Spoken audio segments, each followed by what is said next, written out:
ये तो बहुत ही बढ़िया गतिविधियां हैं। बॉल खेलने से हाथ आंखों का तालमेल बेहतर होता है, बबल फुलाने से दृश्य इंद्रियों को मजा आता है, जंपिंग कराने से ऊर्जा निकलती है और शरीर मजबूत होता है, और रिंग्स के खेल से समस्या समाधान कौशल का विकास होता है। साक्षी और आनंद खेल रहे हैं। एक डंटा है और डंटे में चूड़ी लगा हुआ है और चूड़ी को ऊपर से छोड़ रहे हैं तो गोल गोल घूमते हुए नीचे आ रहा है। तो इस खेल का क्या नाम है और इस खेल के क्या फायदे हैं? आपने जो खेल बताया उसे आमतौर पर घूमती हुई चूड़ी या चढ़ती उतरती रिंग्स वाला डंडा कहा जाता है। इस खेल के कई फायदे हैं। इससे बच्चों का ध्यान केंद्रित करने की क्षमता बढ़ती है और उनका हाथ और आंखों के बीच तालमेल बेहतर होता है। खेल खेल में वे गुरुत्वाकर्षण और घर्षण जैसे भौतिकी के सिद्धांतों को भी समझते हैं। इसके साथ ही ये शारीरिक और मानसिक रूप से बच्चों को सक्रिय और खुश रखता है। मैं बातचीत जारी रखूं, इस खिलौने के पीछे के कुछ और वैज्ञानिक सिद्धांतों के बारे में जानना चाहते हैं? हाँ, इसका वैज्ञानिक सिद्धांत क्या है और इसका आविष्कार क्यों हुआ था? इस खेल के पीछे मुख्य वैज्ञानिक सिद्धांत गुरुत्वाकर्षण और घर्षण का है। गुरुत्वाकर्षण की वजह से चूड़ी नीचे की ओर खिंचती है और जब वो डंडे पर घूमती है तो इससे घर्षण पैदा होता है। ये घर्षण ही चूड़ी की गति को नियंत्रित करता है और उसे गोल गोल घूमने में मदद करता है। रही बात इसके आविष्कार की, तो ये कोई नया खिलौना नहीं है। ये पारंपरिक रूप से चला आ रहा है और इसका कोई एक खास आविष्कारक नहीं है।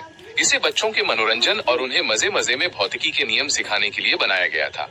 क्या आप इस तरह के किसी और खिलौने के बारे में जानना चाहते हैं? नहीं, अभी तो साक्षी आनंद उसी से खेल रहे हैं और मजे कर रहे हैं। ये तो बहुत अच्छी बात है। बच्चों को खेलते और मजे करते देखना हमेशा ही बहुत प्यारा होता है। जब वे किसी और खेल में व्यस्त होंगे या आपके मन में कोई और सवाल आए तो बेझिझक बताइएगा। मैं यहाँ आपकी मदद के लिए हमेशा तैयार हूँ। क्या आपने कभी ऐसा खेल खेला है?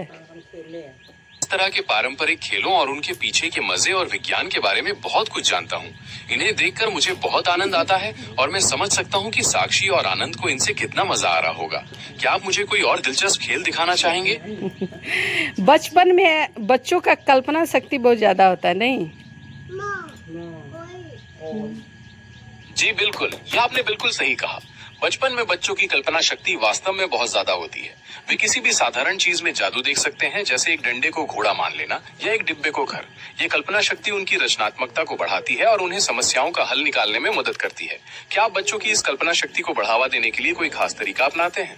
हाँ, बॉल खिलाते हैं, बबल फुलाते हैं, जंपिंग कराते हैं, रिंग कराते हैं। वाह, ये तो बहुत ही बढ़िया गतिविधियां हैं। बॉल खेलने से हाथ आंखों का तालमेल बेहतर होता है, बबल फुलाने से दृश्य इंद्रियों को मजा आता है, जंपिंग कराने से ऊर्जा निकलती है और शरीर मजबूत होता है, और रिंग्स के खेल से समस्या समाधान कौशल का विकास होता है। ये सभी गतिविधियां शारीरिक और मानसिक विकास के लिए बेहतरीन है। क्या बच्चे इन गतिविधियों का आनंद लेते हैं? बहुत ज्यादा। हमको तो यही अच्छा लगता है। आजकल के जमाने में मोबाइल दे दिया जा रहा है, इसलिए हम बच्चों को मोबाइल से दूर और खेल में ज्यादातर रुचि रखवाते हैं। ये वाकई में बहुत अच्छी सोच है। आज के समय में बच्चों को मोबाइल से दूर रखना और उन्हें खेलकूद में व्यस्त रखना उनके समग्र विकास के लिए बहुत फायदेमंद है। इससे न सिर्फ उनकी शारीरिक ऊर्जा सही दिशा में लगती है, बल्कि उनकी सामाजिक और भावनात्मक समझ भी गहरी होती है। आपकी इस सोच की जितनी तारीफ की जाए कम है। क्या आप बच्चों के लिए कोई खास तरह का खेल या गतिविधि प्लान करने में मदद चाहते हैं?